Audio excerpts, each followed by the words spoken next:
वैसे आत्मा कभी परमात्मा में लीन नहीं होती। Otherwise, the soul never merges into the Supreme Soul. परमात्मा को सागर का मिसाल दिया जाता है। The Supreme Soul is compared with an ocean. सागर खारी होता है। An ocean is salty. तो सागर खारी में से जो चुल्लू भर पानी लिया जाएगा वो भी खारी होगा। Therefore, a handful of water that will be taken from the salty ocean will also be salty. परमात्मा प्यार का सागर है।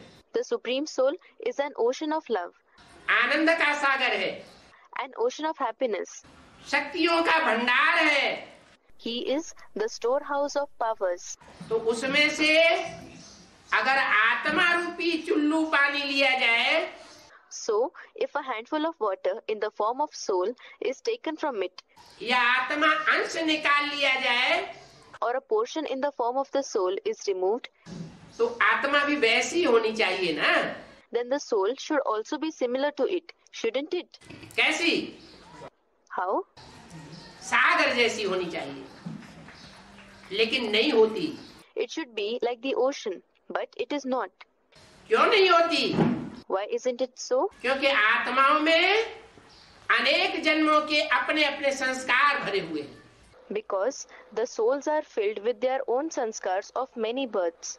और परमपिता परमात्मा में अपने संस्कार भरे हुए हैं। And the Supreme Father, Supreme Soul is filled with the sanskars of its own type. जैसे एक बोरा गेहूं लो, वो जड़ बीज है।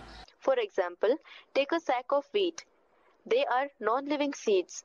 लेकिन हर दाने में अपने अपने संस्कार भरे हुए हैं। But every grain has its own sanskars. जब वो दाने बोए जाते हैं, When those grains are sowed, तो कोई में 4, कोई में 8, कोई में 10 फुट का पौधा, कोई में 5 फुट का पौधा, कोई में 6 फुट का पौधा, एक न मिले दूसरे से। some give rise to a plant of 4 feet high, some 8 feet high, some 10 feet high, and some 5 feet high or 6 feet high. One plant doesn't match the other. ऐसे ये आत्मा रूपी बीज हैं। In the same way, these are the seed-like souls. ये अपने अपने संस्कारों से भरे पूरे हैं। They contain their own kind of sanskars in them. 84 जन्मों के चक्र से भरे पूरे हैं। They are full of the knowledge of the cycle of the 84 births. एक एक आत्मा का स्वभाव संस्कार दूसरे से नहीं मिल सकता। The nature and sanskars of each and every soul cannot match with that of another soul.